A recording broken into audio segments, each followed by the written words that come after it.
went right last time. This time left. He's got Alberta's with the left hand. Fuel life affordably, reliably, and safely. We're members of the Federation of Alberta Gas Co-ops, providing natural gas to keep our rural far side. Warlock. Celebrating. Shoots. With his 100th and our members. point of the season. Gas fuels your community. Visit Fed Gas. Alberta's Energy. Game on. Start thinking spring road trip.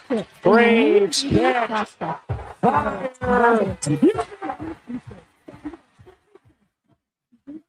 All-wheel drive, EyeSight driver assist technology, heated seats, and LED steering responsive headlights. Plus, with interest rates from 0.99%, you'll love the affordable weekly payment. No waiting, immediate delivery available. Subaru Crosstrek. Visit Subaru.ca. Welcome to Uncommon. Welcome to Subaru. This ad is presented by the United Conservative Caucus. The new Alberta-Ottawa energy deal will significantly expand Alberta's oil and gas production and create thousands of jobs, thanks to the leadership of Alberta's United Conservative MLAs. The consumer carbon tax is gone, the oil and gas production cap is eliminated, and the net zero electricity regulations are over. Let's keep Alberta strong and free. Visit unitedconservativecaucus.ca/surveys. He's a legend in the booth and a master on the mic. Low Tide brings the banter weekdays from noon to 2. Sports 1440 is where Edmonton talks sports. Get in the game. Text 833-401-1440.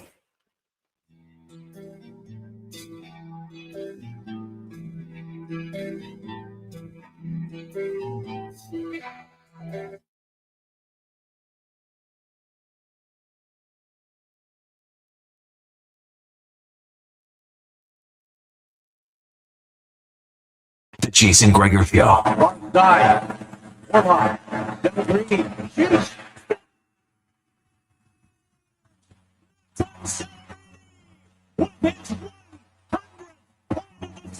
On Sports 1440.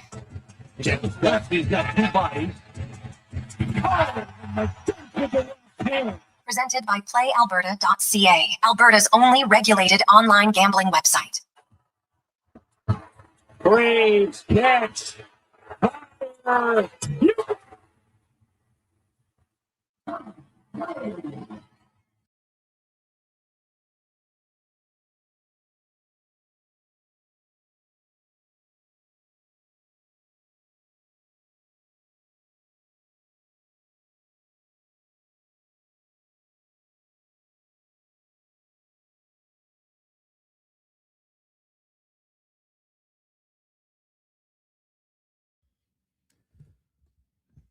Well, terrific Tuesday afternoon. How are you? And welcome to the Jason Gregor Show. Sports 1440, sports1440.ca, YouTube, Facebook, X, Instagram, Twitch. Thanks for listening. Thanks for watching the show. It's always brought to you by PlayAlberta.ca, Alberta's only regulated online gambling website where 100% of the revenue stays right here in the lovely province. PlayAlberta.ca, and it's Tuesday night, $65 million up for grabs. In Lotto Max, get your tickets. PlayAlberta.ca. Also, you can check out the Jason Gregor Show specials. I'm telling you right now, the Edmonton Oilers, they've had a lot of success against the Seattle Kraken. 14-4. No team has beat the Kraken more than the Edmonton Oilers since the Kraken came into the NHL. No one. The Oilers beat them 9-4 earlier this year. And Matt Savoy, 4 games in a row. Ooh, kind of like a Matt Savoy goal. So check that out and more. PlayAlberta.ca. Man, we got lots and lots to get to. Mike Benton's going to join us from Seattle to talk about the Kraken. We got Dave McCarthy, Struddy, Speck, DVD, Terry Ryan. Also, a conversation with Zach Hyman, Matthias Ekholm from earlier today. As interesting comments from Ekholm on Savoy and Ekholm on Bouchard and Hyman on Savoy and Podkolzin. So we'll get to all of those comments coming up in the show today. Paul Sir will join us. We'll talk little hoops. There is lots going on. The Toronto Maple Leafs fired their GM an hour before the rematch against the Ducks when everybody was supposed to get their the pound of flesh and everything like that. It was an interesting game. Radko Gudas clearly can't throw a punch because his hands hurt. I give him a ton of credit. The guy went in there, dropped his gloves, knowing he wasn't going to throw a punch. Watch the fight against Domi. He has no intention to throw a punch. Now the Leafs kept going at him, and that's fine. And you know what, though? But I will say, if I'm Gudas, he's like, hey, the first time I stood up, I owned to it. I admitted I made a mistake. And they kept coming, knowing he couldn't fight back. I can't wait till the next. Trust me, he'll remember it. So that's good. But the Leafs fire their GM. And today, Keith Pelley has a press conference. It might have been one of the most odd press conferences. So what went wrong this year? Well, we weren't prepared for the train. Talking about Buffalo and Montreal. What?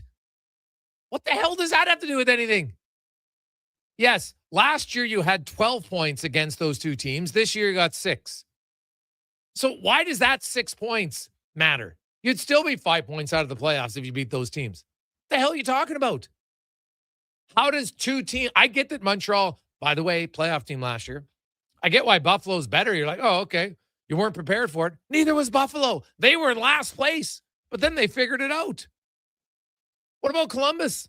What about all the other teams? Philadelphia, all these other teams that are ahead of you. Why would you only focus on 2 teams? And the hilarious part is he says, well, you know what? They were good because they had a lot of youth. And then later in the press conference, we're not going to tank. We're not rebuilding. What? Like, does he not understand how the Maple Leafs got good? Here's a fun little refresher for you.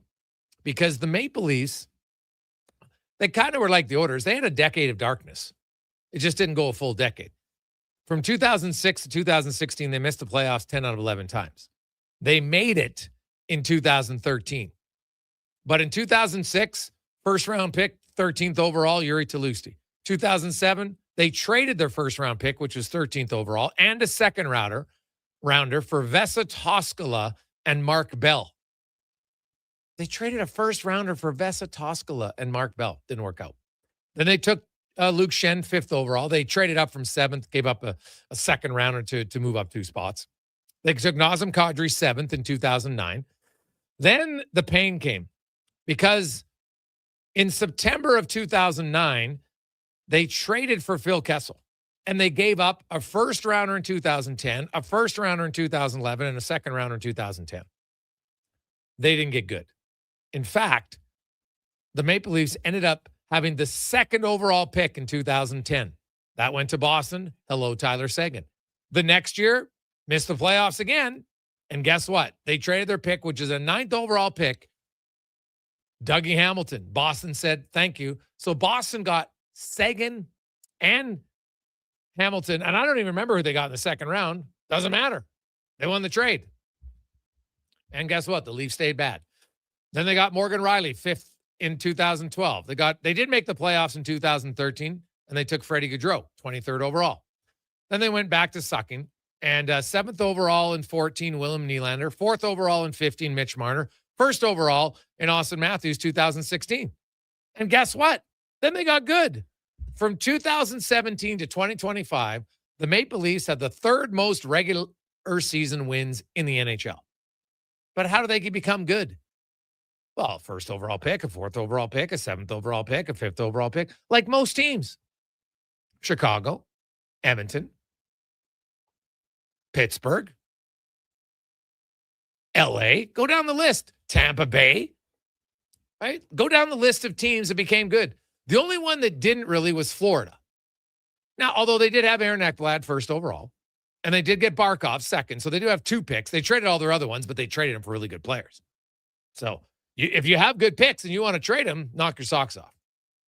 But how does Pelly think that the Maple Leafs are going to get better? We won't tank. Right? They don't want to tank to get to the bottom 5. What the hell are you talking about? Matthews, Marner, Riley, Luke Schenn. Right? All bottom picks. What do you mean you don't want them? Like, I know that publicly maybe you say that, but give me a break. Like, because you don't want to secure your draft pick. What do you want to you just want to give it up because you made a bad trade? Like, I'll say this to whoever's the new GM of the Maple Leafs, 2 things you stay away from. Don't trade first-round picks to Boston. Okay, don't do that.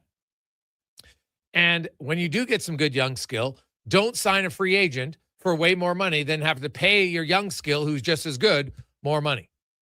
Because those are the two errors that crush the Leafs. Right, you go back to that Kessel trade, brutal. But the Cardinal trade now, before and at the end of it, hurts them. And the John Tavares. And John Tavares being a really good player, I get it. But it's not what they needed. Because then it cost them having to pay Matthews and Marner more money. And didn't get them anything. They had good regular season success, but no playoff success. So I'll be fascinated to see what the Maple Leafs do. The other thing that just made me chuckle, why do you have to have co-interim GMs between now and the end of the season? Why? Like, honestly, what tough decisions are going to be made now until the end of the season as a GM? Are you signing that many guys? I think the Maple Leafs have one contract on it. Like that, and that decision just showed me that they can never make a hard decision. No. We got to have co-interim GMs. Co-interim GMs. Like, why? It's ridiculous. It's unnecessary. You don't need it. So, there you go. Coming up tonight in the NHL. Oh, baby. How about let's go through last night, first of all. There was only 5 games, but they had some pretty big playoff implications. The Pittsburgh Penguins absolutely crushed the Islanders, and they lit up Sorokin of all guys. He gave up 7 goals. They gave him a mercy pull late in the game because the Islanders play again tonight. You might want to go with Sorokin again tonight. You got to win games. I was shocked they kept him in that long. So they lose 8-3. The Avs crush the Flames. That's no surprise. Doesn't really change anything. Actually helps Calgary in the draft lottery. Vegas needed everything to get by Vancouver. They actually trailed that game. As Evander Kane gave him a 1-0 lead, scored in his 1,000th game. Brock Besser made him 2-1 before Vegas tied it late in the second and then won it in the third. The Ducks lose in overtime to the Toronto Maple Leafs. The Ducks tied the game late in regulation in the final 2 minutes. But then John Tavares scored even later with 5 seconds left. So that kind of helps the Oilers because instead of being 5 points up, now the Ducks are 4 points up. They played the same amount of games. Edmonton owns the tiebreaker. Edmonton has to basically win 2 more games than Anaheim. If Anaheim goes 5-3, the Oilers got to go 7-1. It's not going to be easy, but 4 is better than 5. So that's kind of where they come out. And then maybe a little bit of a surprise based on how they were playing. The St. Louis Blues came rolling into San Jose red hot. They really needed a win. Would have put them 2 points out of the playoffs with the game in hand. And lost. In regulation, they lost to the San Jose Sharks. And the Sharks move up. They're now 2 points back of the Preds with 2 games in hand. Same with Seattle. And St. Louis stays 4 back now with 9 games to go. Probably too much of a hole now to dig out of because you got to pass 5 teams. If you're 6 teams, excuse me. No, 5. If you're the Blues, the Jets, the Sharks, the Kraken, the Kings, and the Preds. Probably not happening, right? So that might have been the final nail for the St. Louis Blues. But the Sharks give themselves a stay of execution, thinking maybe we got a chance. And also, Macklin Celebrini, the 6th teenager in NHL history to score 100 points in a season, as he does that last night. And now we move ahead to tonight's games. And let's start in the West because the schedule definitely impacts Eastern teams way more. But in the West, the Oilers and the Kraken. Oilers have a chance to move within 2 of the Ducks, keep the pressure on them, move 2 points ahead of Vegas, which is key in the race for at least second place. Meanwhile, the Kraken, a win, they would move into a tie with the Nashville Predators for the final playoff spot. The Preds would have, Seattle would jump ahead of them because they'd have a game in hand, right? So they'd have a higher points percentage and they'd have 1 extra game to play. So they win tonight, the Kraken, whether it's in regulation or overtime, doesn't matter. If they win, they will be in 8th place. So they got a lot to play for tonight. And the other game that the Winnipeg Jets, Kevin Karius's Jets. The Jets win. They would pull to within 1 point of the Nashville Predators. So big game tonight for the Winnipeg Jets, who come in with 74 points So they could leapfrog Seattle if the Oilers beat them in regulation tonight. So in the East, though, there's lots more at stake as you look at the standings, and it's a pretty big race. There's a race all over the place. Tampa and Buffalo each have 98 points. Montreal's only 4 back, and they got a game in hand on the Sabres. Penguins, big win last night. They leapfrogged the Islanders. They're now at 90 points. The Islanders are at 89 points. Blue Jackets are 88. They got the final wild card spot. And Boston's only 2 back of Montreal. Both those teams in action tonight. Then you got the Senators, Red Wings, and the Flyers, each with 86 points. And they're all in action tonight. The Bruins are hosting the Stars. The Sabres are hosting the Islanders. Montreal is in Tampa. Ottawa's in Florida. They kind of got the easiest game. Then you've got Detroit in Pittsburgh, massive game.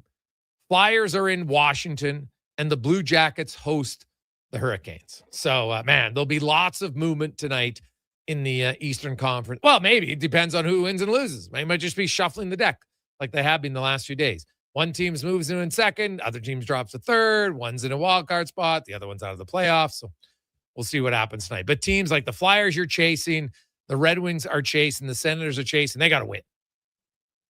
Meanwhile, the other teams are just trying to stave them off. So it should be fun. Other news today, interesting announcement coming down from the green and gold as the Edmonton Elks announced that they have hired Rick Campbell as a coaching analyst. And we're trying to track down Rick to get him on the, we do. We're going to have Rick on the show. So we will find out in the 4:00 hour today, what's a coaching analyst? Now, Rick is being the head coach, being a defensive coordinator. He's coached the linebackers. He's coached the secondary. He's been a special teams coach. I think the only title he hasn't held is offensive coordinator. Maybe receivers coach. I'd have to ask him on that. Well, has he coached? I don't think he's coached the O-line. So he's coached a lot of positions. And as a coaching analyst, is it like a coaching mentor? Is that not the right term? Is it an extra set of eyes? Are you involved in game planning? We'll find out. Rick Campbell will join us at 4:00 today. So very much looking forward to having Rick on the show. Always good to talk a little football with him. We'll break down the Kraken, and the Oilers have really dominated them. Now, this season, the Oilers power play is 7 for 9. Now, there's one big difference. There's no Leon Draisaitl tonight. And the Oilers power play has just crushed Seattle. 77%. 7 for 9. You like that? It's pretty damn good. It might even be 78% now that I do the math. But either way, that is the big opportunity for the Oilers. If you can get some penalties tonight, maybe get your power play rolling a little bit. It's never going to be as good as when you have Draisaitl because he's the best power play guy in the league for the last decade. No one scored more goals than him. Right? Since 2016 till now, no one scored more goals than, I guess 2016-17. So I like to call it 2017, right? The last decade. No one scored more power play. And Draisaitl is actually only one of 4 players in the NHL to have 100 power play goals and 10 shorthanded goals. So we'll get to some of those numbers and some other ones in our stats of the day later on today. Brought to you by All-Star Construction. As always, we'll take your thoughts, 833-401-1440, 833-401-1440. Con man, what did you make of the Toronto-Anaheim game last night? Geez, where do you even start on that one? Hey, good on the Leafs to do the Oilers a bit of a favor and prevent the Ducks from going to a shootout where they are really good. The Radko Gudas stuff was really interesting, and you kind of talked about it there. Like, Gudas clearly couldn't go. I thought it was really admirable for him to step up in that case and say, I'll get out there, I'll do this. Only played 7 minutes, obviously was ejected from the game. But there was some things brought up prior to the game about, if he doesn't go out there, could some of the other players maybe have to face the music? And could the Leafs start to run around? And for that reason, that weighed into his decision to go out there. So I respected it. He's got that history. It was a dirty hit. He got the suspension, and he recognized that. And I thought that was a pretty admirable response, even if you don't like him and don't like the action. Good on him to step up. And then, for him, look at that Leafs roster. Like, I don't think he was panicking about the guys that were going to come after him. He took it from Domi. I think there was a little defense when Domi threw some punches when they were on the ground. But other than that, I thought it was pretty good. I thought they handled themselves pretty well. And, now you move forward. One of the things I talked about in Fantasy Frenzy today was, after the second go around, I feel like Radko Gudas at that point might have been like, okay, I'm clearly not healthy right now. Got the ankle, the hands. wait till next year. I'm going to remember that you guys just kept coming after me, and then I'm going to fight back because I think the Leafs might still go at him. But next time when they meet, he's going to be fighting back. And that, to me, I think is a potential for some fireworks next season. Oh, well, it'll be something to watch for sure to see where he plays and with who. But I'm sure he'll remember that, no question. And that's good. And hey, I'm sure the Leafs, when they play him again, like I'll say this, he wasn't throwing punches. So it was fairly one-sided. Good on Domi. Good on, hey, everybody knew they were going to fight. I will say this. I was kind of surprised that Vial wasn't on the ice to start the game. At least be on the ice just to show, hey, we got some, like, what are you doing? So that part. Now, there were some key injuries last night. You know, the Ducks had a few guys leave that game. We'll see. Cutter Gauthier left the game. You had Carlson get banged up. And then in Colorado, Cale Makar. He got hit fairly hard, not dirty, nothing like that, just along the boards. Went off, came back, played a shift or two, then left. And it's clearly a shoulder injury. Just to what extent? Is it a slight separation? Who knows? Might be a few weeks. We'll see. But I wouldn't be surprised to see Cale Makar take a few nights off here. And with the Norris Trophy race being as tight as it is, if Cale Makar doesn't play another game this season, that might cost him. Like, honestly, if you look at it right now, amongst the defensemen that are in the race, Makar, Werenski, Bouchard, Hudson, you know, some would say Dahlin's in there. Quinn Hughes, I can't have Quinn Hughes in the race. For me, not in the top 5. He's had a good year, but he's a -6 on the season. The season includes his time in Vancouver, rightly or wrongly. He's a -6 player. How the hell can he be a top 5? For me, that just doesn't make sense. But, you know, Darren Radish, Dahlin, Sider, there's lots of other options. But Cale Makar, if he doesn't play, and I know it's only 8 games, but that's 10% of the season. Right? If all of a sudden he's out and other guys end up being 20 points ahead of him in the scoring race, that might impact it. So we'll see. I'm sure he doesn't care about that. He's got 2 Norrises. Their goal is to get to the Stanley Cup, and you obviously want him healthy in the lineup. Hey, Gregor, speaking of Draisaitl, any update? The only update on Draisaitl is that he's eligible to come off on the 11th. He hasn't skated with the team yet. He was on the ice, full gear, laughing in the team picture. You know, it's a knee issue. My understanding it's probably I think it's like a 2nd-degree MCL issue. So we're actually going to have Grant Fedork on to talk about what does that exactly mean? What's a normal timeline on that for an NHL player? Not Joe Schmuck like myself, but an NHL player. So that's where we're at on Draisaitl. They still believe that he's got a very good chance to be ready to roll for the playoffs. Maybe even the regular season, a game or 2. We'll return to Seattle Kraken. They need a win. They're a team that, hey, Bobby McMahon, the pride of Wainwright, is playing very well for them. Him and Capo Caco have found some chemistry. But can they get anybody else to score? That's the problem. And what happened to the goaltending? We'll find out next on the Gregor Show, presented by PlayAlberta.ca. One app, triple the action. Play Alberta is proof that good things do come in threes. Whether you're into playing any of our exciting casino games, betting on your favorite professional sports teams from around the world, or buying into Canada's biggest lotteries, Play Alberta is the province's only app to do it all. Download today and discover a new way to play. Must be 18 plus to play. If you gamble, use your game sense. Need a new ride for road trips, errands, or just life on the go? Go Auto offers a massive selection with over 15,000 new and used vehicles to choose from. With over 70 locations across Western Canada, finding your next ride has never been easier. Whether it's a roomy SUV for the family, a sleek car for the open road, or a rugged truck for your weekend adventures, you'll find it here at a price you'll love. Explore thousands of vehicles today at goauto.ca.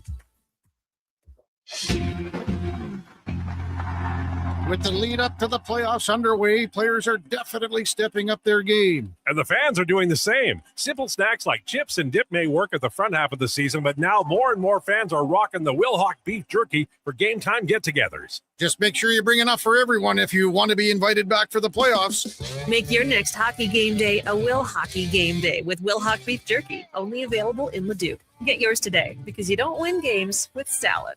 Nothing beats getting a deal at McDonald's. Why? Because you get a deal now. And a Deal later.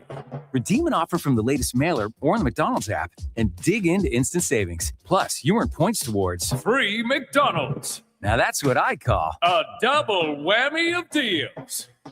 Why does that keep happening? Deals sent right to your door. Check your mailbox for the latest McDonald's mailer loaded with delicious value. For a limited time at participating restaurants in Western Canada. The job isn't done until the last load is hauled, and having a semi-trailer out of commission is not an option. Whether replacing or adding to your convoy, Edmonton Trailer has a huge inventory of new and used semi-trailers, trusted by the gravel, logging, oil field, fluids, and freight industries. Find a trailer right for you online or at one of their 3 locations. For sales, service, parts, rental, and finance, when you're in it for the long haul, Edmonton Trailer.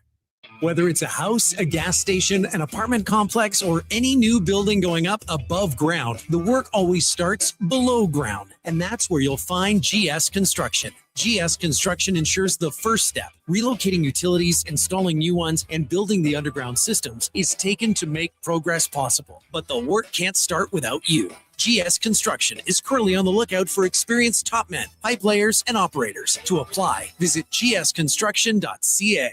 Come for Canada's largest trade shows, the biggest names in entertainment, exhilarating sporting events, and more. And stay for the experience at the Edmonton Expo Centre. Looking for the perfect place to host your next big event? From trade shows to galas, meetings, and concerts, the Edmonton Expo Centre has the space, event expertise, and service to make your next event unforgettable. With over 522,000 square feet of flexible event space, in-house catering, and operational expertise, they bring your biggest vision to life. Learn more at edmontonexpocentre.com today.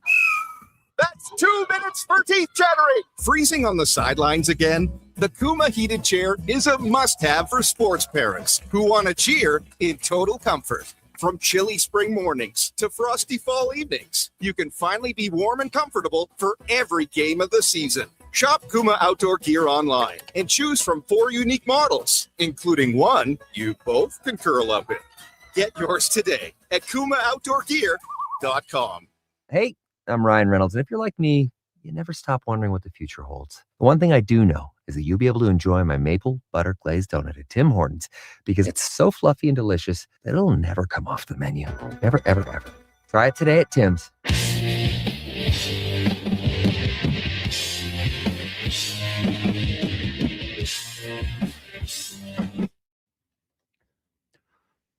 Portions of this hour brought to you by On the Rocks. The Oilers push. The playoffs is on, and OTR is ready to be your hockey headquarters. $5.75 Molson Canadian, 69-cent wings, and play score and win every game. See more at OnTheRocksYEG.com. The Jason Gregor Show, the best of Edmonton sports talk and beyond. This is Sports 1440. Presented by PlayAlberta.ca, Alberta's only regulated online gambling website. 227, welcome back. Jason Gregor, Connor Halley. Sports 1440, sports1440.ca. Declan Kruger running things over at YouTube and Facebook, X, and Instagram. So say hi, give him a thumbs up, say hello to the D-Man, and hey, hit the subscribe button. Likes to track it every, if you get a few subscribers every day, it just puts a smile on his face. So very simple thing to do. Costs you nothing. Literally a few seconds of your time. So check out Sports 1440 on YouTube. Edmonton Oilers tonight taking on the Seattle Kraken. 2 teams that are battling for different positions in the playoffs. The Oilers are looking to move 2 points up on Vegas, get 2 points back of Anaheim for first, but also give themselves a little bit of breathing room over Vegas and maintain at least second place and home ice advantage for the first round in the Pacific Division. Meanwhile, the Kraken have 2 games in hand on 8th place Nashville. They're 2 points back. They're currently tied in regulation wins with 25. So the Kraken win one of those 2 games in hand in regulation, and they would be in a playoff spot. So lots on the line for both teams as we go around the NHL, brought to you by McDonald's. And hey, you hear what's coming? A chicken Big Mac, Connor Halley? Big Mac sauce with the chicken, all exploding into one flavor? Ooh. Who's not going to want to try that? Tell I am. Might even order some for the fellas. Check it out at McDonald's. As we welcome in Kraken radio host Mike Benton joins us. Mike, welcome to the show, man. How you doing? Very good, thank you. And that's what I call winner, winner, chicken dinner. Yeah. Right? Touche. Touche, Mike. Hey, a guy who's been a winner so far, huge returns for the Kraken with the acquisition of the pride of Wainwright, Alberta, who will have a big contingent of fans in the game tonight. Mr. McMahon has played very well with 8 goals, 11 points in 10 games 7 goals, 11 points in 8 games since coming over. Yeah, it seems like that something just really clicked, from this trade deadline, and I would just go really go here to the start of this with him and his relationship with the head coach right now in Lane Lambert. And you can basically trace this back to 1 year ago when Lane Lambert was the associate coach in Toronto for Craig Berube. And this is a guy that the name was very high up on the radar come trade deadline time. Oftentimes, coaches, GMs will just kind of have, side conversations as far as, a potential trade target, who might fit in. This was one guy that made, I think, perfect sense for the Kraken and their needs offensively, and B, the type of players that Lane Lambert wants to build around here as they continue to grow and evolve right now as far as their roster, their lineup, and ultimately what their culture is going to be all about. To say that he has fit in just really doesn't do it justice, Jason. He's had a chance to play with Matty Beniers and that top line. He's played more recently with Chandler Stevenson on the wing with Capo Caco, and he hasn't skipped a beat at all. And it really goes down to just one simple thing here that a lot of this lineup has had trouble grasping in the past. Is just shoot the puck. And it's not going to be so much of a turnover in possession, but it's more or less just trying to find a way to be the goaltender. Now, granted, the shot he has, it's terrific, and he's certainly shown it off, in quite a few instances, whether it might be just standalone or off the rush as well. But there's been more of a plea for this team to put the puck on net, to track rebounds, and if it doesn't go in first, you're hustling to go right back to get it. Overpassing sometimes can complicate things, but McMahon has really done, I think, a great job of showing the example of what it means to simplify this game in the most important time that they really need him. So he's fit in great. He says he loves it here so far, and, to say that he's been a massive pickup just, I think, only begins to scratch the surface. You look at the Kraken, and Capo Caco and McMahon, those two guys are scoring a lot here lately. Jordan Eberle is the only 20-goal scorer they've had on the team this year. Offense has actually picked up a little bit in their last 30 games. Unfortunately for them, the area of their game that was really good was goaltending, and it's it's hit the skids here a little bit compared to what they did in the first half of the season, where Joey Decord, that was one of the best goaltending tandems in the NHL for the first 41 games.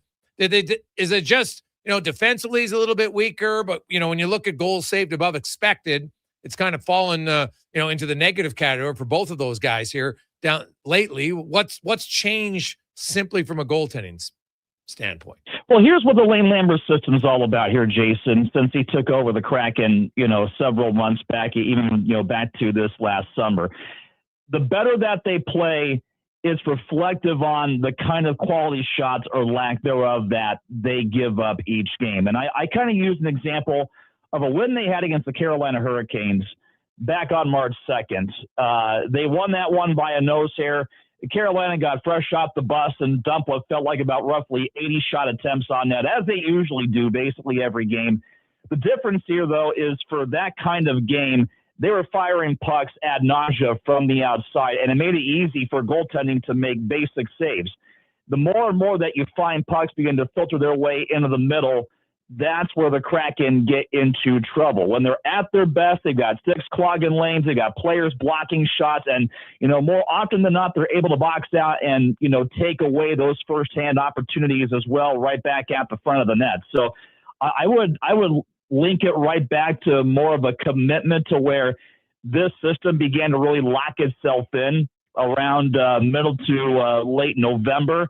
I think there's been some disruption as well with the Olympic break that has kind of knocked this team off the tracks, and they've had to kind of pick their game right back up, but they've begun to show some signs of life in that area over the last 3 games. And funny enough, where the schedule has gotten much, much more difficult here. So I would think a little bit of that. I'm curious maybe how Philip Grubauer came back a little bit with his energy. He won't admit that he's tired.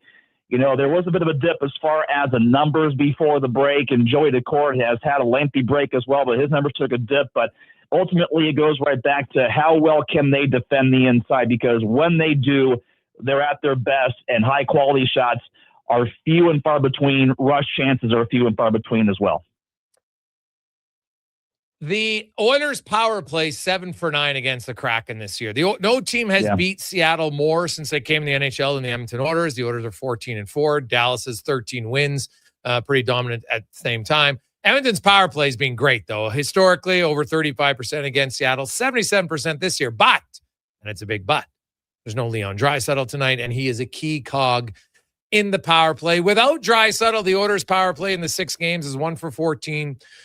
With that knowledge, do you think Seattle tries to play a more aggressive game? Because you don't necessarily have to be as concerned about the Oilers' power play as you normally would without Draisaitl.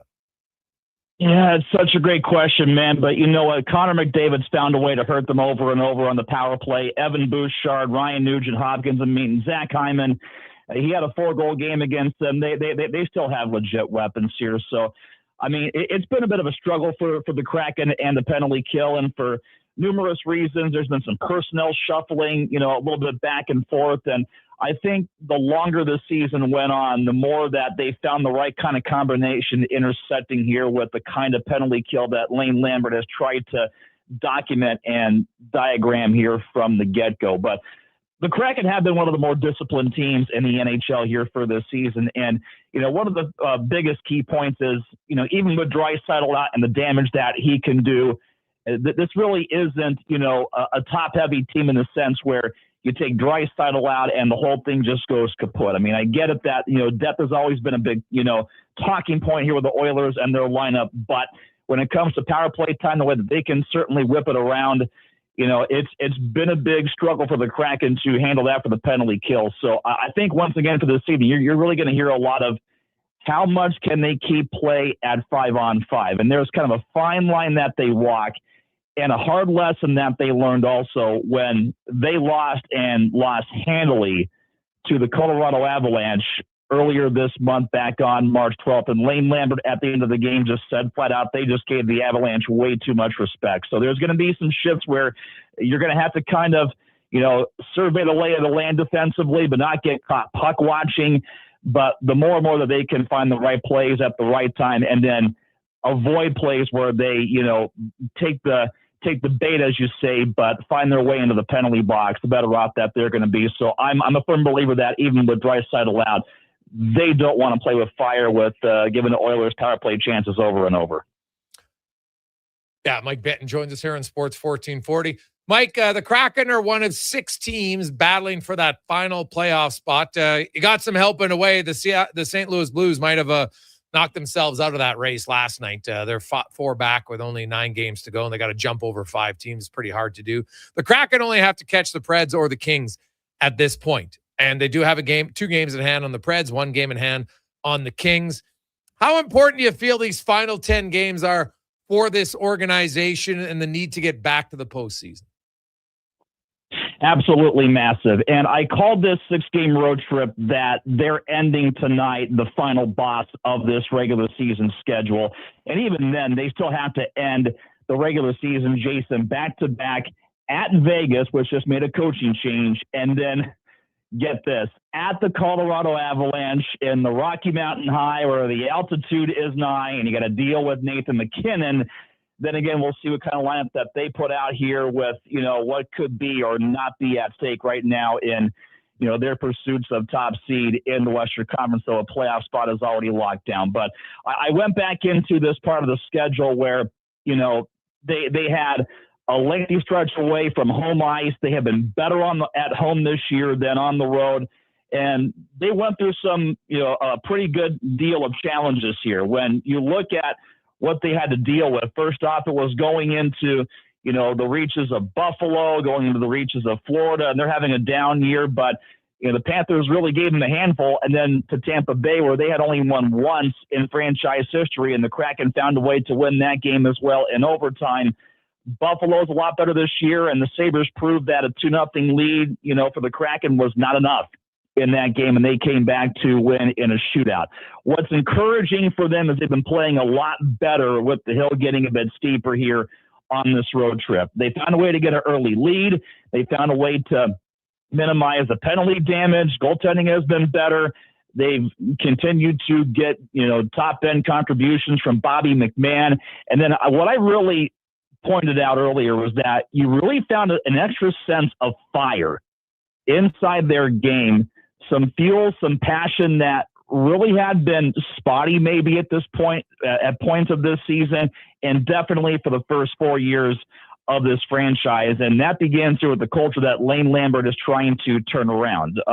Their captain, Jordan Eberle, took a high hit from Emil Lilleberg in Tampa Bay. Berkeley Catton fought the first guy he saw. The whole team said that lit a fuse. For a 20-year-old, his first NHL fight, that sent a big message. Last game, Shane Wright took a high hit from Logan Stanley in Buffalo. Jamie Alexiak dropped the gloves with Stanley back at center ice. Message sent. So that leads us here to the last 10 games where they're kind of finding their stride right now at the right time. It's going to be challenging. They have 6 opponents left on this docket, which are in playoff positioning here. So they get a bit of a breather once they come home. Utah's no slouch, of course, but then Chicago comes in. So as of right now, they're finding ways to lop off 2 points against some big opponents right now, and that effectively has laid the groundwork for what's going to be a huge next 2 weeks, given the fact that they're still going to go to Winnipeg, and they're in this mix. Minnesota has turned the corner with Quinn Hughes and much more here. So by far and away, they've been talking playoffs, and these last 10 games here, Jason, mean a ton.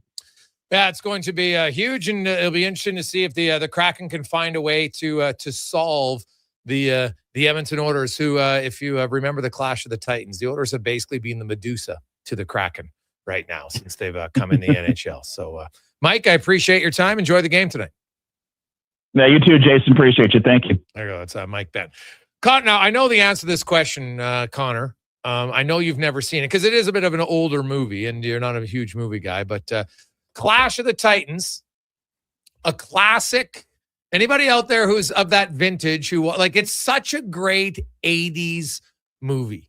You look and the thing was it was very popular because at the time it instilled stop motion visual effects. It really hadn't been used then, right? This came out in the early 1980s, and it's basically an epic fantasy adventure, right? It's Greek mythology. Greek mythology, if you've ever taken time to study it, is unreal. Some of the stuff makes no sense. The god of this and then you got Medusa, who of course, she's the woman and she has snakes in her hair and she's considered so hideous to look at that if you look at her, you turn to stone, right? And so in the movie, of course, there's the Medusa and Prometheus, who's Zeus's son, has to find a way because the only way to beat the Kraken, Connor Halley, is to get the Kraken to look at Medusa. And so obviously it's not like you can just control Medusa. So Prometheus ends up beheading her, but her head's so powerful that even without the body, the head in the bag is still, when you look at it, you turn to stone. And that's and they had the classic. They were going to offer up one of the Andromeda, Princess Andromeda, to the Kraken, right? To kind of hold off that he wouldn't attack everybody else. That's always a weird one in Greek mythology, but it's I don't know if you ever seen it. They also have the great part of the movie is there's this robotic owl in the movie. And that's my favorite part. Oh, I Googled it again because I was like, I need something fun to kind of tie into my article today at Oilers Nation. And so I remember this scene from Clash of the Titans. It's a 2.5-minute scene that shows him flying. Do you know who Pegasus is? Yeah. Okay, so you know Pegasus. So he's flying in on Pegasus. For 2.5 minutes, there's not Let's go movie, man. This wasn't Charlie Chaplin era, the whole movie. I'm talking 2.5 minutes, no one talking. It was just the actions of the Kraken coming out of the water and Pegasus flying through the air. It's hilarious. Oh, so good. You can check out that scene in my article today at Oilers Nation. If you and Declan want to, but be scared. Just remember, boys, don't look at Medusa, okay? She's very, Very powerful. Now, have you seen the remake, the 2010 film? There's no chances, and even close to as good as the original. Do you want to watch the Odyssey that comes out later this year? I would not waste my time. No, remakes are rarely any good. This one's not a remake, though. Well, maybe it is. I don't know. But there's like the Christopher Nolan Odyssey. Ridiculous cast in it. Oh, no, I haven't even heard about that. What's the Odyssey about? It is Homer. Same an thing? adaptation of Homer's ancient Greek epic, The Odyssey. Like Homer Simpson? There's the title. No. Oh, Homer from Great. I was like, what? Homer Simpson? Oh my God! Now you had me interest peaked a bit. We got to get the Duke on if you're going to talk Greek mythology. He's a big fan, dude. He'll just ramble.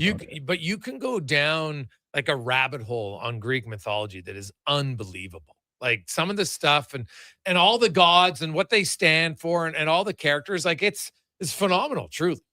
Right? Like you always wonder, like how much of it is true. Right? Ulysses and all, like I'm assuming none of it's true, but I don't know. I can't say for sure. It's a good story either way. Yeah, like you don't know. Right? So what is this? So is the Odyssey like what is it like what is it about? Give me the Cole's notes on why I should watch it. Declan, I think, wants to hop in here. No, yeah, sure. Big cinephile. Is Declan, Yeah. Are you a big Odyssey fan? Well, so one of the kind of sorry, I just got to take these headphones off because of the double there. So basically, it's Odysseus' journey home after the 10-year Trojan War. The other one, which was the Iliad, that was about the siege of the city of Troy during the Trojan War, and one of the most epic pieces of literature ever like predates the Bible by 500 years. Like the narrative that goes into it, it kind of predates everything that came after it. Like that's a book by wasn't his name Homer? I don't know if it was Homer, but yeah, he was a Greek philosopher, obviously a Greek writer. Yeah. I thought he had the double name, but like he's like the Ivan for young fans, except he was more of a. I'm pretty sure it was Homer. I could be wrong on that, but so there you go. I have to. So you'd recommend it? All right. Now, like, what did you ever watch Troy with Brad Pitt? How would you classify that? It was good. It was a good, accurate historical epic, I would say. Yeah. This is one though that it's such like this is such a story because. Both of his books, the Odyssey and Iliad, like they're so.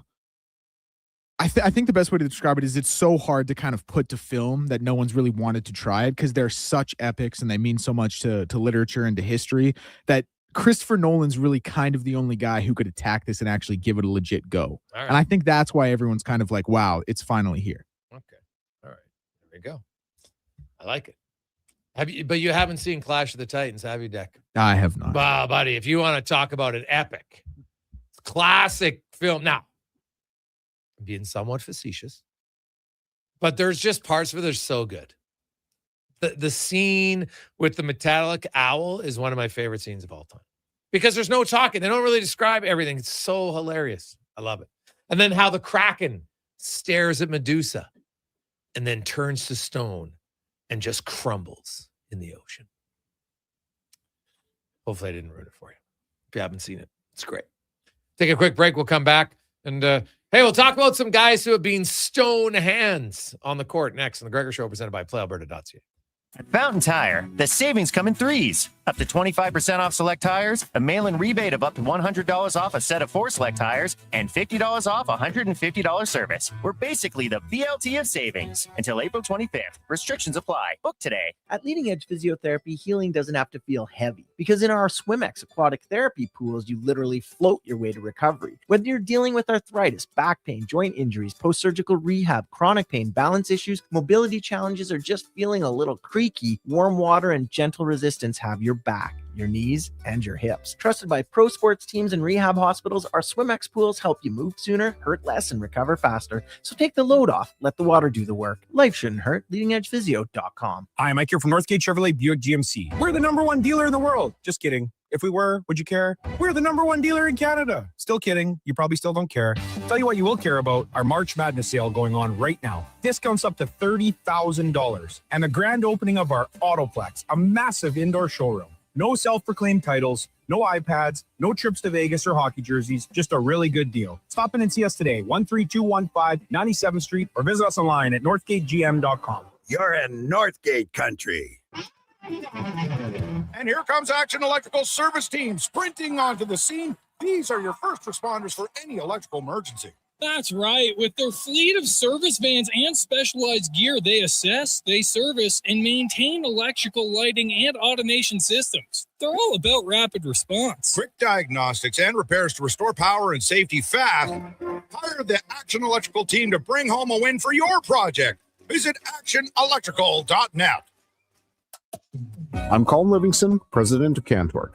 Cantork has always been a forward-thinking company, but now that we've turned 25, I can't help but take a minute to take a look back. Thank you to everyone that's been with us along the way.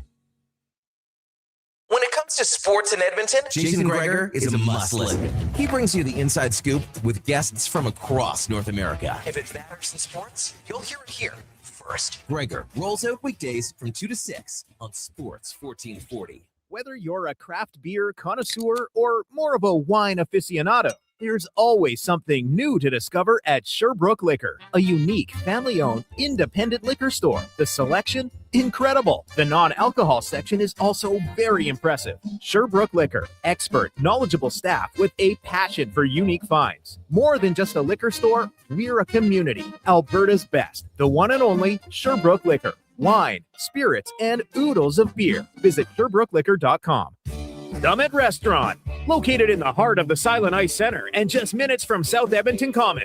Summit is your destination for exceptional house-made pizza, delicious entrees, and expertly crafted cocktails.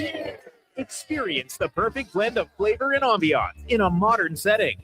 Join us for a straightforward yet elevated dining experience where our commitment to quality speaks to every bite and sip. Make Summit Restaurant your next night on the town. Who's that working on the underground utilities over there? All-Star Construction, that's who. What about the street lighting? Yep, All-Star Construction. And the directional drilling, hydrovacking, neighborhood renewal, and telecommunication work? Yep. Since 2009, All-Star Construction has been doing all that and more, shaping and building Edmonton communities for land developers all around Edmonton. That's what All-Star Construction is all about.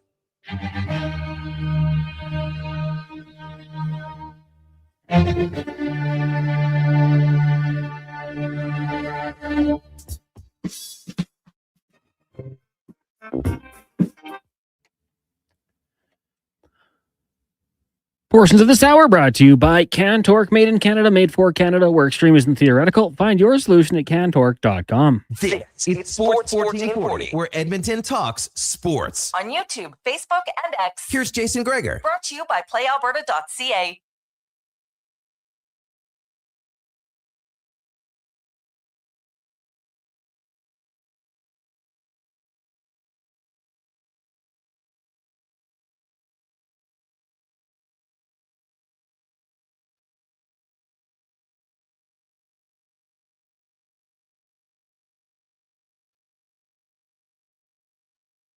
We continue on. Welcome back. It is the Gregor Show presented by playalberta.ca. Hope you are having a fantastic Tuesday. It's game day. Oilers trying to go for 4 in a row. Them and the Flyers, the only two teams in the NHL who do not have a 4-game winning streak. Both could do it tonight. Flyers are in Washington, riding a 3-game winning streak. The Oilers are hosting the Kraken. Their game will start about 2 hours after. So, in theory, the Oilers could become the last team with the 4-game winning streak, but on the same night. And I'd like to see the Flyers win because that just means they're even closer to the playoffs. And it just means the race becomes more intense. So go Flyers. Should be good. We'll get more to the Oilers, Matthias Ekholm, Zach Hyman, and more. But first, we're going to get to our basketball report brought to you by Legacy Heating and Cooling, where the rates never change. No overtime charges. That's how you build a legacy at legacyheating.ca. As we are joined on the show once again by the host of Hoop City, Saturday mornings, 10 a.m. here on Sports 1440. Paul Sir joins us. Paul, how you doing, my man? Well, I've got a little bit to add to your movie conversation. Oh, yeah. Let's do it. Just real briefly, the actual first show for stop motion. And when you were talking about that, I remembered what you saw in your favorite movie, Jason, was actually very advanced stop motion. Because the first stop motion was Jason and the Argonauts in 1963. That's when it started. So it was about 20 years before Harry Hamlin in your movie and that whole cast. But I totally agree with you. They're great movies. They were awesome for my kids because you guys are all so much younger than me. But lots of fun, lots of great fun, and the tie into Greek mythology, of which I'm a bit of especially when I was younger, a bit of a geek on. Really, really enjoyable. Yeah. No, I love that little piece of history, Paul. Awesome. Hey, we get you on the show to talk basketball and learn about film. So that's a double win.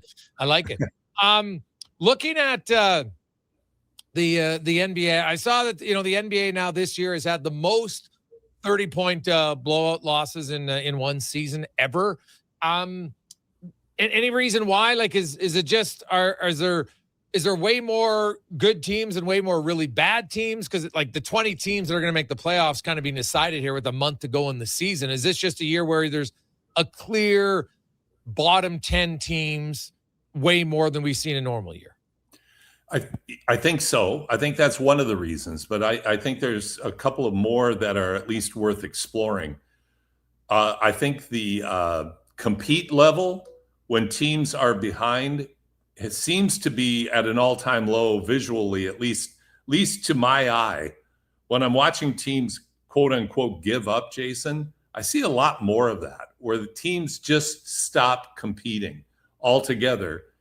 And then when that happens, that's usually when there's a flurry of uncontested three-point shot attempts that really seem to build on each other. So I think it's a combination of the high-octane offense, the pace of play, teams giving up faster, and teams keeping the pressure on and pouring it on with taking more and more three-point shots. So I think it has led to this big disparity, but it can't be underscored to what you said can't be understated. That's the proper term.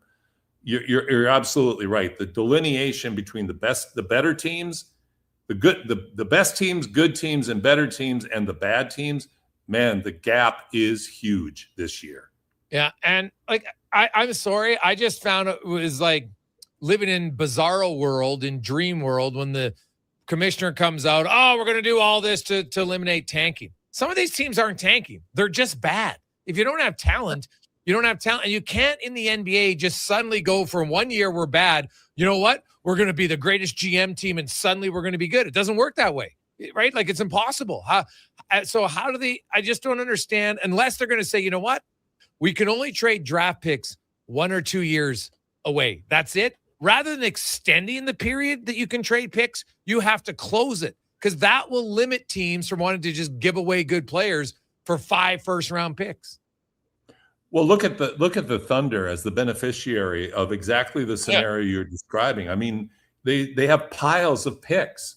Like, they're guaranteed to be able to replenish their lineup for years and years and years, while other teams like the Milwaukee Bucks, they're hamstrung. They've traded everything away.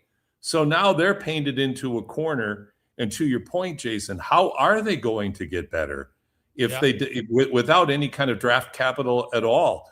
And bizarro world, couldn't agree with you more. Tanking, you think you're going to find a way to legislate tanking out of it? That's like saying you're going to legislate in good officiating. That ain't going to happen. It's got to come from a different source. Yeah. And so I love the NBA. They're trying to do, and now it's funny. They're like, you know what? We want to eliminate tanking, but we're going to add 2 more teams, which is going to make it even harder for, to find the quality players across the league. So I'm fascinated to see where it's going to go here in the NBA and what kind of oddball rules they're going to put in. But I don't think it's ever going to come to something. There's too many. The more teams you add, the more disparity you have. 100%. You water the pool down even further. Now, are there more better players? You certainly would think so at this juncture, with the kind of globalization with the NBA, to add players from all over the world that are making huge contributions in the NBA and are leading the pack in terms of the best players that they have and adding depth. That's actually also trickling down in a big way into the NCAA now too. But I agree with you. Watering down the pool of talent, trying to find a way to add expansion teams and keep team quality up at a high level, you're going to really have to be standing on your head and riding a unicycle to be able to do that. There hasn't been much separation, really. The Thunder are still 1, the Spurs are 2, the Lakers are, now the Lakers and the Nuggets are in a pretty tight race, which, they if they end up 3-4, that could change kind of who the Thunder and Spurs see in round 2 per se. So if you're the Thunder, like, or you're the Spurs, are you rooting for like the Lakers or the Nuggets? Is there a better matchup for either of those top 2 teams between the Lakers and the Nuggets? I'd probably want to play the Nuggets just simply because even though they have Jokic and who is still phenomenal, it's interesting to see his stock in the MVP race drop down to about 4th now. There's reasons for that, but it's not because he's playing poorly. It's because he had that injury and he came back too soon and he had a drop off in his output. But now he's back to being Jokic again with lots of 20, 20, and 20 nights, which is just ridiculous. So you've got Jokic, but on the other hand, they don't have the kind of scoring capability that I think Luka Doncic, it's pretty daunting. I would think they would prefer matching up against the Nuggets as opposed to the Lakers, because the Lakers are playing awfully well right now. And the Nuggets still have a hard time guarding anybody and slowing anybody down on offense. Yeah, well, yeah, that's very true. Has there any change for you in the last few weeks? We're down to a few weeks left in the regular season, 6, 7 games, depending on the team. Anybody heading into the playoffs, like are the Pistons done now, like without Cade Cunningham? What does that mean for them? Like, are they, like, how at risk are they to maybe even losing the first round? I don't perceive them as being at risk in the first round, as long as it's only Cunningham who's hurt, because they have players that seem to be they have bumps and bruises that are keeping them out of games. Like the game last night, they had most of their starting lineup out. So it really is going to depend on their overall health. If they don't get Cade Cunningham, I wouldn't look at them as being talented enough to get through more than one playoff series. They're still highly competitive. They're playing really well. Whether that can be sustained against a good team over a 7-game series, that certainly would be highly questionable, to your point, Jason. I would look at the Pistons, though, without Cade Cunningham not having much of a chance at all to get to the NBA Finals, even to the Eastern Conference Finals. Okay, interesting. Paul, what's coming up on the show this weekend? Well, of course, we're going to focus on March Madness. I'm going to have Kevin Lehman on, Missouri Valley in Division I commentator for 30 years. He'll be on. We're going to have the great Jack Armstrong on, so we'll talk Raptors and NBA. We'll talk a little bit about the women's Final Four as well. They'll have played their first game. We'll know who's going to be in the finals on Sunday. So lots to talk about. Great March Madness conversations to be had. WNBA has finally got their act together, and we know more and more about the tempo in Toronto. So we'll have a great show this weekend. Awesome. We look forward to it, Paul. Have a great week, man. Thanks so much. You too, Actually, Jason. before I let you go, the March Madness, the women's team is the exact same for all the number 1 seeds. Like, they've been dominating. Is there one of those number 1s you like the best on the women's side? Probably UConn. They've won 57 in a row. Sometimes that can be a minus, although they have like streaks of 112 and 90 some and 70 some, and now they got 50 some. They seem to be the favorite, but Texas, all 3 of the other opponents are very, very good. There's still a disparity in the women's game where you get past the top teams, the level goes way down. A lot of 30 and 40 point game differences this year, kind of surprisingly so, but I'd have to give UConn the nod right now. They're really good. What about remaining on the men's side? Who do you like? I like Arizona. The matchup with Michigan, I don't know how the NCAA ends up with 2 number 1 seeds playing each other and a 2 and a 3 in the other bracket. They're all dangerous, and one of the things I always marvel at playoff time, Jason, is you think one team should be able to play another team tough, and then they get matched up, and they don't match up well at all. So a dominant team can all of a sudden just get totally rolled by somebody else. I think Arizona has slightly more than everybody else. Their bigs are bigger and stronger than the bigs on other teams, and they've got great guard play, senior leadership with young talent. I have to favor Tommy Lloyd, ex-Gonzaga assistant, a little bit, but the other 3 teams are good. And then, of course, everybody is still gasping at the UConn miracle shot at the end of the game against Duke. And UConn, they have a pedigree. They won 2 in a row very recently, so should be a good series. But again, Arizona is my favorite. Awesome, Paul. Well, I'm sure you'll be talking about a lot of that on Saturday as well. So have a great show. Thanks so much, Jason. Take care. It's Paul Serve from Hoop City, 10 a.m. with Josh Fenwick here on Sports 1440 every Saturday. Coming up, we'll take a quick break. We are going to hear from Dave McCarthy, Terry Ryan.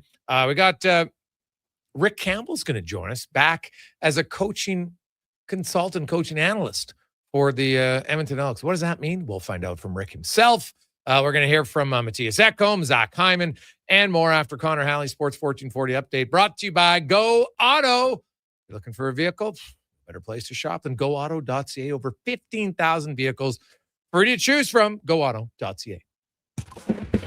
This is a Sports 1440 update. Game day, Oilers and Kraken down at Rogers Place. Puck drop 7 o'clock. Pre-game coverage at 6. Vander Walker and Donovan Paulson. Elsewhere, you got the Stars and Bruins. Sabres host the Islanders. Canadian in Tampa. Panthers host the Sens. Red Wings, Penguins, and the Jackets up against the Hurricanes. In the majors, Blue Jays taking on the Rockies, looking to bounce back from yesterday. First pitch, 5:07. Tough news for right-hander Cody Ponce. He's even diagnosed with an ACL sprain in his right knee and will miss significant time. Elsewhere, the Marlins taking on the White Sox. Phillies host the Nationals. Athletics head to Atlanta. The Cubbies taking on the Angels. And the Astros hosting the Red Sox. You've also got the Mariners and Yankees at 7:40 in the association. Raptors taking on the Pistons. That one gets going at 6 o'clock. The Oil Kings in Saskatoon for Game 3 tonight. Currently tied at a game apiece. Puck drop at 7. And then the AJ Drumheller hosting Camrose in Game 7 of their series. Coming up in hour 2 of the Jason Gregor Show, we'll get to former NHLer and Shoresy star Terry Ryan. Also Dave McCarthy of Sirius XM. And we'll ask 5 questions. I'm Connor Halley. This has been a Sports 1440 update. It's Sports 1440, a Stingray radio station broadcasting on Treaty 6 territory. Download the free iHeartRadio app and listen to CKJR wherever you go. Actions speak louder than words. Japa Machinery Group puts your construction plan into action with XCMG construction machinery you need. Available for rental or sale. Learn more at japamachinery.com. Afternoon. With the lead up to the playoffs underway, players are definitely stepping up their game. And the fans are doing the same. Simple snacks like chips and dip may work at the front half of the season, but now more and more fans are rocking the Wilhauk beef jerky for game time get-togethers. Just make sure you bring enough for everyone if you want to be invited back for the playoffs. Make your next hockey game day a Will Hockey game day with Wilhauk beef jerky, only available in Leduc. Get yours today because you don't win games with salad.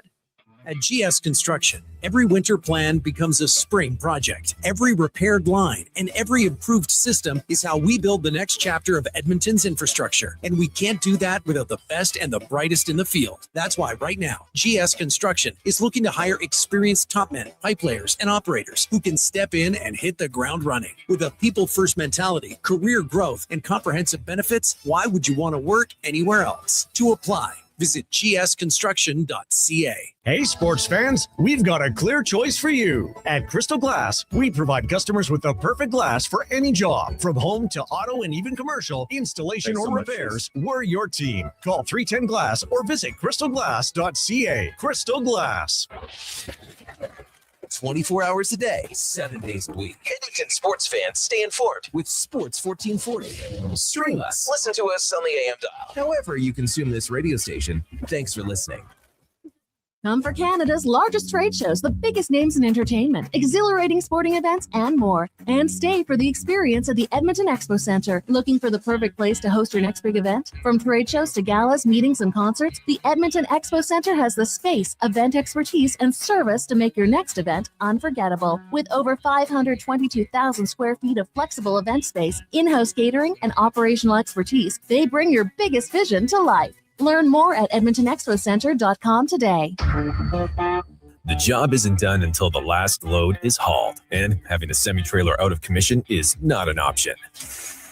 Whether replacing or adding to your convoy, Edmonton Trailer has a huge inventory of new and used semi-trailers, trusted by the gravel, logging, oil field, fluids, and freight industries. Find a trailer right for you online or at one of their 3 locations. For sales, service, parts, rental, and finance, when you're in it for the long haul, Edmonton Trailer. Oilers. Spring into savings at the Brick. Refresh your home with huge discounts. Save up to $1,800 on sofas and sectionals. And buy more, save more. Up to 25% off bedroom and dining furniture. Dreaming of better sleep? Upgrade your mattress game and save up to 40% off select mattresses and score free delivery when you use your Flexity card. Plus, save 15% when you buy 2 or more select.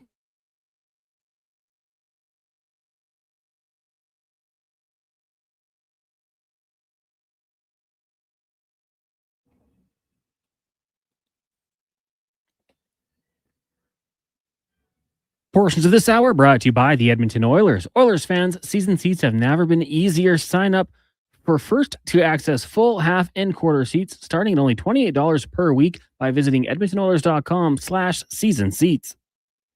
This is Sports 1440, where Edmonton talks sports. On YouTube, Facebook, and X. Here's Jason Gregor. Brought to you by PlayAlberta.ca.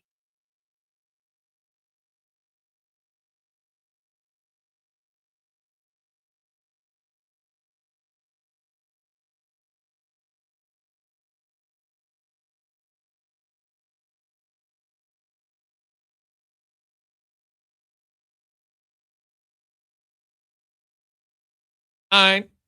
It's after 3 o'clock. How are you? Jason Gregor, Connor Halley, Declan Kruger, Sports 1440, sports1440.ca. It's the Jason Gregor Show. Always brought to you by our title sponsor, PlayAlberta.ca, where you can get in the game. Casino, lotteries, instance, live. Just remember, if you do wager, use your GameSense, GameSenseAB.ca to find out more and to stay within your limits. Oilers, Kraken tonight. Oilers win, and they can pull within 2 points of the Anaheim Ducks. A Kraken win, and they would tie Nashville and actually technically move ahead of them because they'd still have a game in hand for the second wild card spot. So lots on the line tonight. There's also 9 other games, many of them with playoff implications. We'll get to all that and more. 833-401-1440, 833-401-1440 is where you can text us. So we got some texts coming in. Also, if you want to go to the game tonight, just realized we've got a pair of tickets that we'll auction off here. It's that time of the year for Gregor Foundation. We always have a few kids coming in late, and I'm kind of soft into like say no. So $400 gets a whole thing. So, well, you know what? Whatever you want for the tickets today, 833-401-1440. They're great seats. Lower bowl. Oilers attack twice, so you can watch the Oilers and the Kraken. Oilers are 14-4 all time, including 7-1 at home against the Kraken. So the odds say pretty good chance you can see a win. So you want to go to the game and help out a kid get some clothes for their grad, 833-401-1440. We'll do this till about 5, give you some time to get to the game. As we welcome in Terry Ryan to the show, former first-round selection of the Montreal Canadiens, stars as Hitch on Shoresy and many other films. Also, of course, on a TV commercial with Connor McDavid. And TR was reminiscing about bringing his mullet back again. Quite liked it. TR, how you doing? But I think you got yourself muted. So there we go. I did again. Jeez, Man, even when I'm on my phone, I can't get away from that mute button. Anyway, thanks for asking. I'm doing great. I had some hockey cards show up. I have some retro hockey cards coming out, Upper Deck. I can't even believe I'm saying those words, but they're in a signature series, and I got to sign a bunch of these things, and I think like 1,000 or more. But anyway, so it's been. Are they a combination of like your time in Montreal, and then is there a Hitch picture on the side of it, or is it just? I should have brought one down here because I got 1,000 upstairs. Well, you no, bring it down to the next break. What's that? Yeah. Okay. I'll bring it back next break. There you go. I'll talk about it next break. But other than that, weather's looking pretty good. I'm going to see the Jays and Dodgers 3 in a row next week. Looking forward to that. My daughter goes to Toronto for soccer purposes, and I was going to the game on the 7th anyway, but I had a few things to do, a few meetings, I guess, of sorts, and I'm going to have those at the Jays on Monday and Wednesday. So I'll go to all 3. I'm looking forward to it. Oh, yes. Well, hopefully the Jays have a better performance than yesterday. That was a tough one. They lose it. It looked like a hyperextended knee. Hopefully that's all it is for the big man, but we'll find out. Did you, and I know we're going to talk to Dave McCarthy about it, but did you happen to catch any of the Keith Pelly press conference today after the firing of their general manager, Brad Treliving, which is not a surprise. I understand why they let go of the GM. He's responsible for taking over a team that was pretty good and making them way worse. But, man, if I was a Toronto fan, I came away with nothing of confidence that Pelly and them even know what they're doing. They didn't really what happened this year? We weren't prepared for the bus of Montreal and Buffalo. I'm like, what the hell does that happen to do with your team? Like, it's irrelevant. You lost 6 points this year from what you had last year against those two teams. You still wouldn't be a playoff team. Like, that answer combined with, well, we're not tanking, even though I looked at the history of the Leafs, guess what? They actually drafted really well for a long period of time. Now, not so much lately after the second round, but the history of this team, when you trade away your first round picks and what happens is not good. Like, of course you should be tanking this year. Like, the fact that he was all adamant, we're not tanking, I'm like, oh my God, this guy has no clue what they're doing. Honestly, I'm a Leafs fan. I listened to that and I'm almost nauseous. Like when he said we didn't see the train coming. Are you crazy? That are the Buffalo Sabres and the Montreal Canadiens. First of all, Montreal made the playoffs last year, and they've been building on this. They've been openly vocal about it for half a decade, saying exactly what they're doing. They did it. They were getting better. And obviously at some point, like, they're either going to overtake or they're going to be right there. And to not see the train coming means you're unaware completely. And if all your fan base can see it and are yelling at the TV and you come on there and say that to me, it's almost like it's one thing to have a bad team and be in a bad circumstance. But when you hear people in charge talk about it and you're like, you come to the realization that they know less about it than you do. Like, I'm serious. Those words, even Buffalo, of course, they didn't make the playoffs for 13 years. But come on, they're loaded with young players. Everybody was saying, when is this going to happen? Like, if they didn't see that coming and they're an hour down the road in a league that has all those teams and they could have had pro scouts or whatever. I mean, you don't need that. All you need to do is watch TV or listen to the radio. But come on, you didn't see that happening. And now the thing is, the Leafs are in a position where I just can't see. I see them being, I don't want to say worse, but because I really don't know, but they don't look as promising as Buffalo did last year. Buffalo didn't make it. And again, it was the end of a long run of not making the playoffs, but the 13 years ago team had nothing to do with last year's team. You must have seen that happening. And now Buffalo are in, and the Toronto Maple Leafs aren't close to as good as Buffalo were last year. They don't have anything coming. They got nothing in the city. They got no picks. God, I don't know. I don't know what you say. Well, tank it. Yeah, even tanking isn't as effective because you've traded everything away. Now, you still got, people are down on Matthews, Nylander. I know Tavares is old, and he's 36 years old. Riley's probably not going to be a part of the future, but even like, I'm listening to Keith Pelly. I'm going, do you even understand what, like, those players aren't gritty. That's it. They're not. Yeah. Now, there's been players that aren't gritty that end up but you got to really you got to have some idea what personnel to bring in rather than just look at a stat sheet. I don't know. To me, it was disheartening as a hockey fan. If I'm a Leafs fan, I'm looking at, I'm going, man, I thought maybe we were sniffing it shortly. I've been waiting since 1967, since most Leafs fans since before they were born. And that's what you got now. To me, that looked like a decade of nothingness ahead. Yeah, it was an odd press conference for sure. Looking at the Kraken Oiler game tonight, the Oilers, as Matthias Ekholm said, hey, it's 3 or 4 good games. We don't think that suddenly we're the team to beat. But I like what he said. He goes, you know what? You have to turn it up as you get close to the playoffs. And we're starting to do that. So kudos to us to have the ability, because when you're sluggish all year, sometimes you don't get it turned around. And it was an interesting comment from Ekholm that he feels like that we are starting to see a turn. And I don't think this was just a 1 or 2 game. Like they've played, I would say 7 or 8 of their last 10 pretty solid games. I just didn't like the Florida game at all. Tampa actually wasn't bad until they missed on the 5-on-3. But the Florida game was horrific, and the Dallas game I didn't like either. But other than that, they've been pretty good overall, TR. And Murphy and Nurse as a pair, like I would argue Darnell Nurse's last 4 games have been the best 4 consecutive games he's played all year long by a significant margin. You wouldn't be the only one to say that. But there's an example. The Oilers are playing pretty well. I mean, they're playing real good. There's parts of their game that look the best it has all year. But again, they're without, to go back, just I hate dwelling on the Leafs, but that's what I mean. They lost Marner, which was big, and Tanev is large.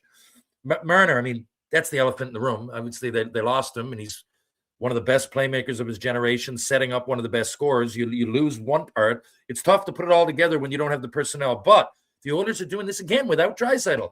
I'm telling you, they're deep. They know what they're doing. When it gets to this time of year, they always turn it up. So I have every bit of confidence. You talk about fan bases. If I'm an Oilers fan, I feel pretty good about this. Now, do we have I haven't seen anything on Draisaitl. Like, is he set to come back for the playoffs? That's the plan at this stage, yes. Okay. Well, I think you're getting a rejuvenated, rested Draisaitl, and the team in many areas is playing definitely better than they have the vast majority of the year. They're bottling up. I didn't like the Florida game either, but they're bottling up teams. Their defense, other than, there's mistakes are going to happen. But when you look at them, they look way more confident in their own zone. Oddly enough, they're winning, and their power play doesn't look great. But I mean, you got Draisaitl coming back, which is probably one of the best power play. You mentioned generational players. He's one of the best power play performers of his generation or any other generation, man. And he's coming back. So I wouldn't be so worried about the power play, but it definitely got to pick up better than it is. Well, the power play I think it just shows you how important it is. And hey, I've said this all along. Draisaitl, their power play is the best when he's the trigger man. He's got the most power play goals in the NHL over the last 5 years. He's got the most power play goals over the last decade. Like he's a dominant power play performer. Like you look at in the last 5 years, he's got 109 power play goals. McDavid's got 58. Like it's no who's the trigger man, who's the passer. We get it. So you take away something that has worked very well for you. It's hard. Like I actually thought the Anaheim game, they had 2 really good looks. They just didn't bury him. Like Hyman Fan on the one chance, but they started to figure out a little bit. You just have to move the puck different, right? Is all they have to do. And the problem is you do move it different, but you also lose arguably the best passer in the game, forehand, backhand combined in Draisaitl, right? So he's not just a great shooter, he's a great passer. And it's hard, even though the other guys are skilled, when you've done something for 5 years, I think it's hard to just replace it and be like, oh, okay, we'll just, like if no offense, you replace Nuge, and even Nuge is a little bit harder to replace, but he's not one of the main 2 guys. When the 2 main guys get taken away, everything else just falls apart a bit. Look, for me, as a player that always wanted to play on the power play and be offensive, I'm looking at Draisaitl. It's one thing that he can make those passes, right? So you're missing a great passer, but it's when he makes them. He's got so much patience. I don't know that I've seen, 5 players ever with better patience. So he waits, and he'll just wait for you to bite a little bit. And when he gives it to the player, he's open. Like even if it's just a fraction of a second, but that's what you need in front of the net to get it off. And if not, he takes shots from incredibly hard angles and makes it look easy that most players would never. If I shot it from there, I'd probably be benched, and didn't score. So he's got that confidence, but it's the confidence and the patience. And that together with being a really skilled passer, to me, that's the peak of Edmonton when they're at their best on the power play. It's like, they've got real smart hockey IQs, but with him, it's the patience. And usually at some point when he gets it or whoever he gives it to, they're open for a shot. And when you're on the power play, it's just the law of averages. It goes in a little bit more. Quick break. Dave McCarthy joins us next. It's a Gregor Show with Terry Ryan, Connor Halley on Sports 1440, sports1440.ca, presented by PlayAlberta.ca. One app, triple the action. Play Alberta is proof that good things do come in threes. Whether you're into playing any of our exciting casino games, betting on your favorite professional sports teams from around the world, or buying into Canada's biggest lotteries, Play Alberta is the province's only app to do it all. Download today and discover a new way to play. Must be 18 plus to play. If you gamble, use your game sense.